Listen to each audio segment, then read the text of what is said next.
Class 5, Subject Science, Chapter 2, Human Body, the Skeletal System. This is Part 8.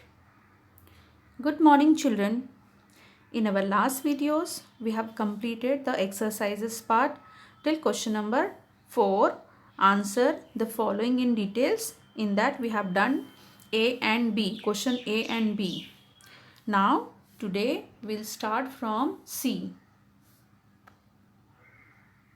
Now, C. What is posture? Give at least 3 points on how one should sit or stand. You will get the answer on page number 26 and 27. This is the picture of page number 26. Okay. So you have to first write what is posture, and then you have to give at least 3 points on how we should stand or sit, the correct posture. Okay. So what is posture? Posture means the way we hold our body while sitting, standing and walking. A good posture helps to keep our muscles and bones in good shape. Okay. This is the first part of the answer. You have to explain about posture. What is posture? That is the way we hold our body while we are sitting or standing or walking or lying down, and the good posture helps to keep our muscles and bone in good shape. You look smart when you are following the good posture, correct posture. Now you have to write 3 points, at least 3 points, telling that how to stand. So this answer is also given on page number 26, that how to stand. Hold your head up, pull your shoulders back, tuck your tummy in, your tummy should be in, keep your knees straight and push your chest forward. This is the correct way how to stand. Okay, correct posture, good posture tips. These are the good posture tips when we are standing. Okay, so hold your head up, pull your shoulders back, tuck your tummy in, keep your knees straight and push your chest forward. This is the correct way of standing position. One more part is also there of this question, then how one should sit. Okay, and we have to write some points on it. So how to sit, this answers, this part of the answer you will get on page number 27. How to sit. Keep your back straight against the backrest of the chair. Do not bend your shoulders. Place your feet flat on the ground. So these are the points when you are sitting, how to sit in a correct posture. These points you need to follow. Keep your back straight against the backrest of the chair. Do not bend your shoulder. Place your feet flat on the ground. I hope you have understood the answer. Okay, first you have to tell about posture. What is posture? Then you have to write the good posture tips for how to stand, and then good posture tips for how to sit. D. Name the different types of movable joint and the body parts where they can be found. Okay, so already we have learned that there are 4 different types of movable joints are present in our body. These are ball and socket joint, hinge joint, pivot joint, gliding joint. Okay, and we have to write about where they can be found, this joint where these are present. Okay, so we have learned that ball and socket joint, in that 2 bones are there, one ball like and the other is like cup like, cavity like structure, and in that ball like bone fits into the cup like cavity, and it allows the movement in all the direction, and it is present in our shoulders and hips. So only you have to write the name and where it is present. So ball and socket joint present in shoulders and hips. The second type of joint is hinge joint. It works like a hinges of the door which allow the movement only in one direction, and it is present in our knee, elbow, fingers and toes. The third type of joint is pivot joint. It is present in between the skull and the first two vertebrae, and it allows the movement of the head upward, downward and sideways. The fourth type of joint is present in our wrist, ankle and between the vertebra in the bone. That is called gliding joint. Okay, the fourth type of joint is gliding joint, and it allows the bones to glide over each other. It is found in our wrist, ankle and vertebra in the backbone.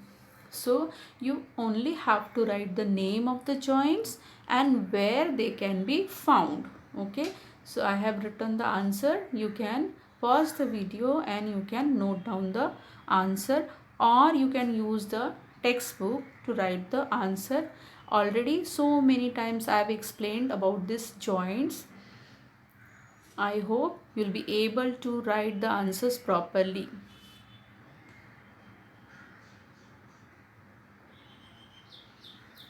Next is, how are voluntary muscles different from involuntary muscles? Okay, here you have to differentiate between the voluntary and involuntary muscles. You have to write the differences. Voluntary muscles and involuntary muscles. See, voluntary muscles are also called as stripped muscles, and involuntary muscles are called as smooth muscles. Voluntary muscles are controlled by us, but the involuntary muscles are not in our control, as they are present in the internal organs, so we can't control it. It is present inside our body, so we can't control these muscles, but the voluntary muscles can be controlled by us. Okay, these are found in our arms, legs, hands and feet, so it can be controlled by us. But the involuntary muscles which are present in the internal organ like stomach, intestine, urinary bladder, etc., and that is not controlled by us. We can't control these organs, okay, by our own. This works on their own.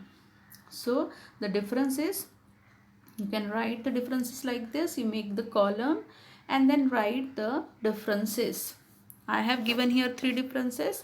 You can use your textbook, and by using your textbook also you can write the answer.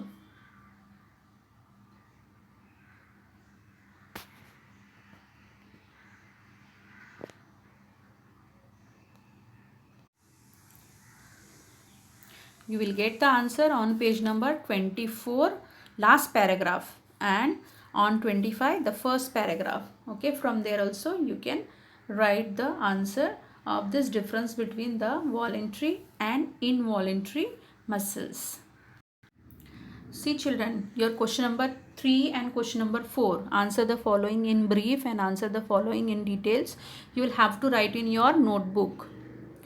Now the next question is question number 5, that is think and answer. Okay, so this you don't have to write, we will discuss only, and then later on you can write in your own words. First is, do you think a dog has a skeletal system too? What makes you think so? See children, now it is one-way communication, only I am speaking, so we can't discuss, but I can help you to find the answer. Like by seeing the dog, yes, we can say that dog also has a skeletal system.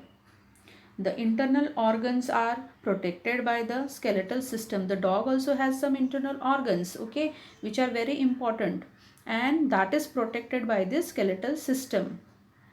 And with the help of skeletal system only, the dog can move from one place to the other. It can run, walk, and while eating also it uses some bones. So this shows that the dog also has skeletal system. The skeletal system gives shape and structure to the dog. So yes, the dog also has skeletal system. Okay, now these are my views. You also can write the answer in your own words. Now the next is in think and answer. What do you think would have happened if all our bones were immovable?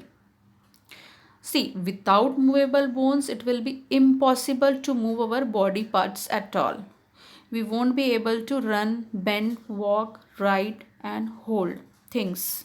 With the help of this movable bones only, or the movable these joints only, we can do all these activities. So we can't do this activity with the help without the help of immovable bones.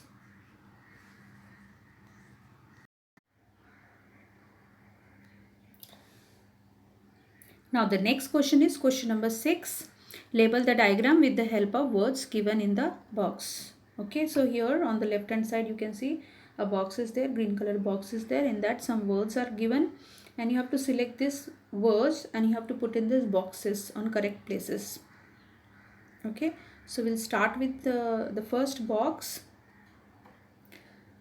This is skull. Okay, it protects our brain. So first is skull. Then the second part, which is near the neck, you can see. Okay, so this is from this box. If you choose, it will be vertebra. Okay, so this vertebra that form 33 vertebra form vertebral column or spine.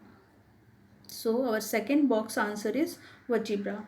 Now third you can see the arrow is going towards the, from here if you see the answer is ribs. Okay, so the third is rib. It is pointing, the arrow is pointing on a rib. Then the fourth box, this is humerus. Okay, in upper arm one bone is present, that is called humerus. Then number fifth box, that is radius. Okay, in our lower arm two bones are there, radius and ulna. So the first box, that is box number 5th, you have to write radius. Okay, it is toward the thumb side. And then the next is ulna. Then after that come on the bone of the upper leg. Okay, this bone is called femur and this is the longest bone in our body, femur. See here also the option is given femur. And then in lower leg two bones are there. First is tibia and then the fibula. Okay, toward the big toes it is tibia and then fibula.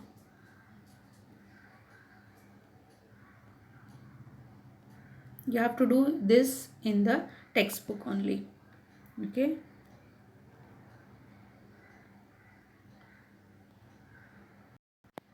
in a sequence I am reading the answers: skull, vertebra, rib, humerus, radius, ulna, femur, tibia and fibula. The next question is question number 7, across the boundary. Archaeologists have discovered the skeleton of an animal like the one shown alongside. Be a news reporter and write a short report on it. Okay, this is your homework. You can do this in your notebook. You can write this in your notebook and this you have to do by your own.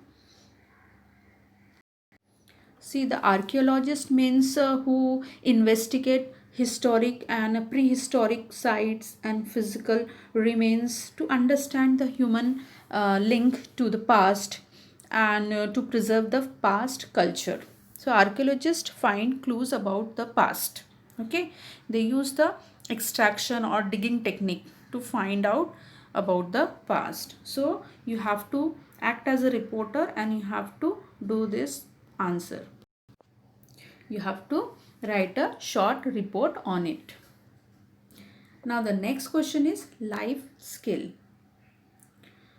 Bones of dead animals are used for many things. Find out some of the uses of these bones. Okay, this is also homework for you. I can give you one use, like the bones of the dead animals can be used as a fertilizer, as so many minerals are present in that, so that can be used as a fertilizer. So now what is your homework?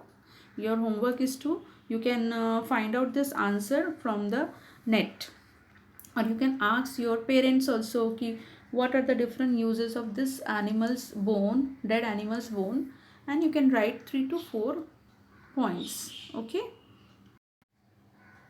Now on page number 31, two more questions are there. Question number 9, value based activity, and there is a project.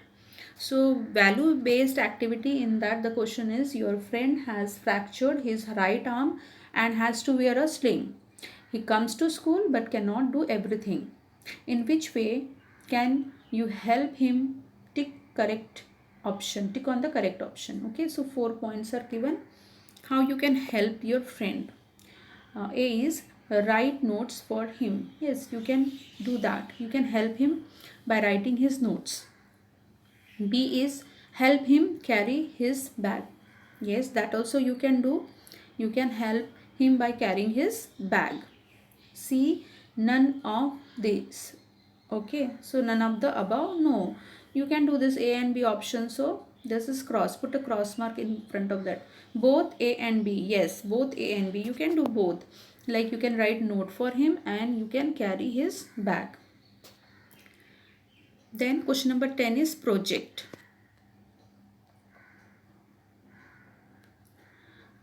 Work together in pairs to trace and draw these bones in the following diagram on white chart paper.